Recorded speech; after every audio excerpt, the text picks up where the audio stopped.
So, how do you feel about evangelism? It's a word that sends shivers up spines, Christians and non-Christians alike, albeit for different reasons. For me, growing up, the story we've just heard this morning was closely associated with evangelism, and to that end, catching people is a pretty evocative phrase. You might be more familiar with the version that appears in Mark and Matthew. Come, follow me, and I will make you fishers of people. The last time I preached, it was about the story of the widow's coin. And just like that story, not all of us have positive associations with this one. When I was in high school, the story was usually framed like this. Jesus commands Simon to catch people, and the act of catching people or fishing for people is equated to sharing the gospel with people who haven't heard it yet. Under his own steam, Simon couldn't catch any fish, but with Jesus' help, he catches so many fish, his boat can't hold them all, and that represents the unbelievable number of souls Simon will save over the course of his ministry. And on one level, fine. I believe Jesus is good news, and I want to share that with others. I literally would not be standing here preaching to you if I did not believe this. But I don't think this is the only thing going on in this text. But I do want to acknowledge that interpretation. Many of us were taught it, and so I don't want to outright dismiss it. I want to engage with some of the themes in this text with that reading in mind. Evangelism as a concept isn't something many people are comfortable with in general, but I'm going to be forthright with you and say, evangelism is good, actually, and we should be doing it. It's part of our identity as Christians, it builds the kingdom, it's an expression of love to God and to others, it's good. But I do understand the hesitation, and I've never been fully comfortable with this fishing image. For one, there's a modern interpretive hurdle, that is unless you're familiar with commercial trawling vessels. If you say fisherman to me, I think of a solitary angler catching fish for sport. Of course, this isn't the kind of fishing that Simon, James, and John were doing. The men in this story fished by doing hard work together, hauling large nets with the potential to affect the lives of many fish. But that hasn't stopped plenty of Christian resources using the imagery of a fishing rod to illustrate this Bible passage. But I tell you now, this is not a helpful way to think about this verse. Fishing with a rod means either passively waiting for something to bite or maybe actively hunting for the big one. Also, fishing with a rod requires a bait or a lure. It requires deception, putting something out there that seems desirable but really spells doom for the fish. And my most cynical, it kind of reminds me of youth group pizza parties. But my point is, if fishing is evangelism, we are not going to be showing off what we catch on our dating profiles. But even if you're talking about the right kind of fishing, when you pull a fish from the water, it suffocates, then it is gutted, roasted, and consumed. Is this really what catching people entails? I think most of us have experienced inappropriate or uncomfortable evangelism from someone else, or maybe we've even done it ourselves. When done badly, it amounts to imposing personally held beliefs on other people who don't want them. Many of us have experienced this. We know how it made us feel, and we don't want to repeat that behavior. Or maybe evangelism makes us uncomfortable because when we observe public displays of evangelism, like street preaching and door knocking, they look futile, self-serving, and embarrassing. And we don't want to be lumped in with that. But mostly, and particularly for this community, we're aware that spreading the gospel has been used to cover racism and destruction of cultural practices different to our own. This has been committed by churches, including our own churches, in collaboration with imperialist governments. And I'm not just saying this is a bunch of lefty buzzwords or whatever. Leichhardt Uniting Church is in a process of working out what anti-racism looks like in our context. And I think our approach to evangelism is part of that. It's a history we don't like, but we have inherited nonetheless. These are actions that actively undermine all evangelism we do, and no serious discussion about evangelism can happen unless it is acknowledged and repented of. I won't be able to solve that today. It's an ongoing process both within this congregation and in the Uniting Church more broadly, and we've been grappling with it for much of our history as a denomination. So, what, if anything, does this passage have to tell us about doing evangelism? Before the opening verses of this chapter, Jesus' ministry has been underway for what seems like quite some time. He's been through the temptation in the desert, and he has begun teaching in synagogues across Galilee to great acclaim. Then he comes home to his home synagogue and reads from Isaiah. He says, "The Spirit of the Lord is upon me, because he has anointed me to bring good news to the poor. He has sent me to proclaim release to the captives and recovery of sight to the blind, to let the oppressed go free, to proclaim the year of the Lord's favor." He declares, "Today this scripture has been fulfilled in your hearing." And then he goes out, and that's exactly what he does. In the rest of this chapter, he teaches in synagogues across Israel, all the way down to Judea. He casts out demons, he heals the sick, he supernaturally evades an assassination attempt. It's all happening. Then he must have come all the way back up to the north again, because he has taken his ministry outside to Lake Galilee. And there are so many people crowding around to hear what he has to say, they're going to accidentally push him in the water. So he looks around and he sees Simon, who he already knows because Jesus healed Simon's mother-in-law from a fever in the last chapter.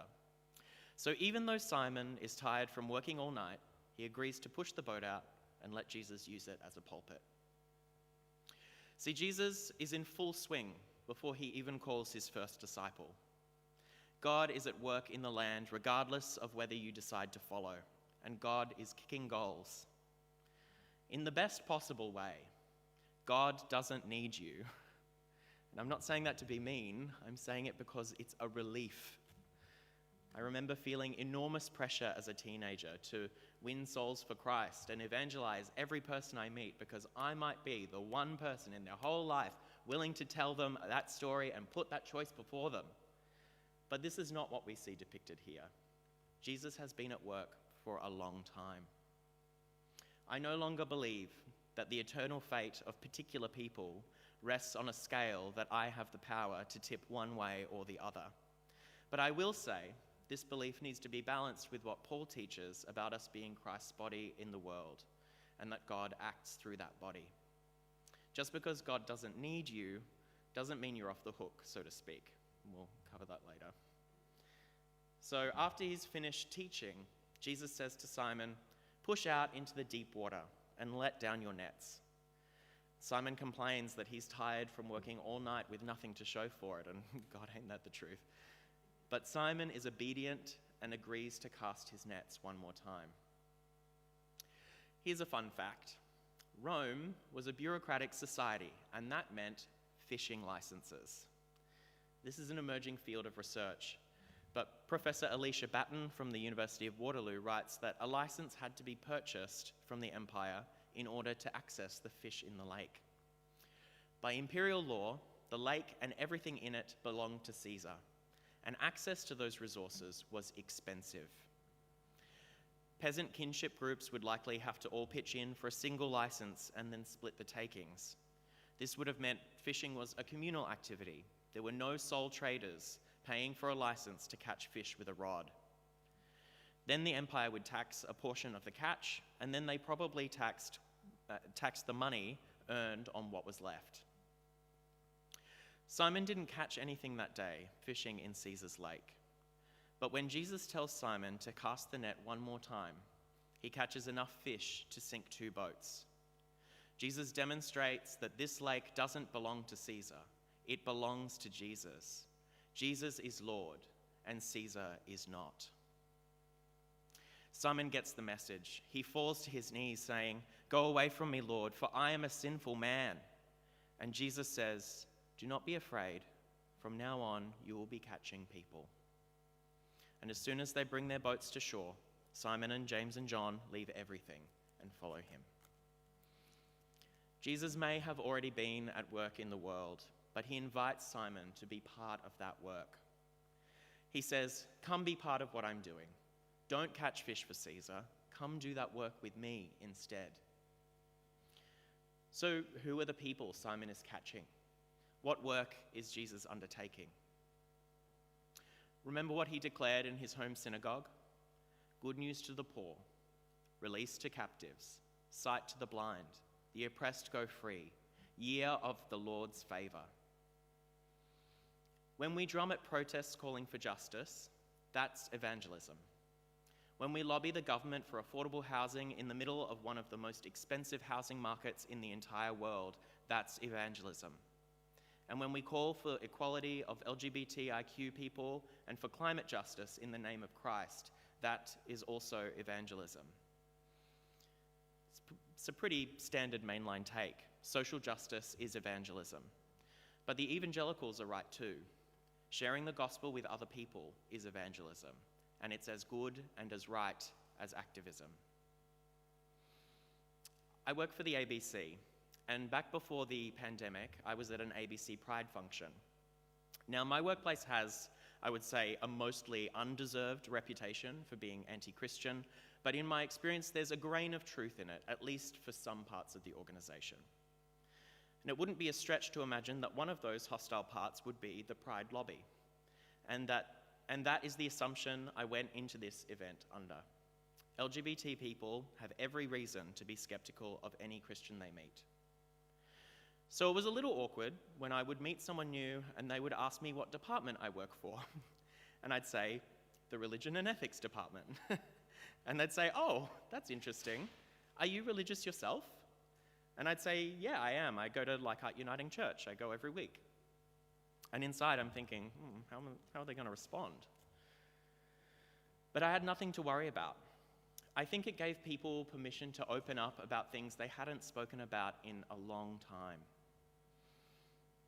The stories I heard that night from my colleagues about coming out with religious parents, about their ideas about God, about good things and bad things they experienced growing up in church, they were all a privilege to hear.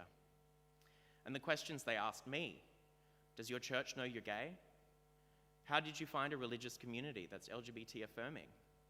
What do you believe God thinks about people like us, and why? I wasn't doing altar calls at the bar and starting a revival among queer ABC staff, but it was really striking how some people really want to have these conversations, and I think Jesus is calling us to have them. So when Adrian is working as a chaplain at the University of Sydney, talking to students about Jesus, that's evangelism.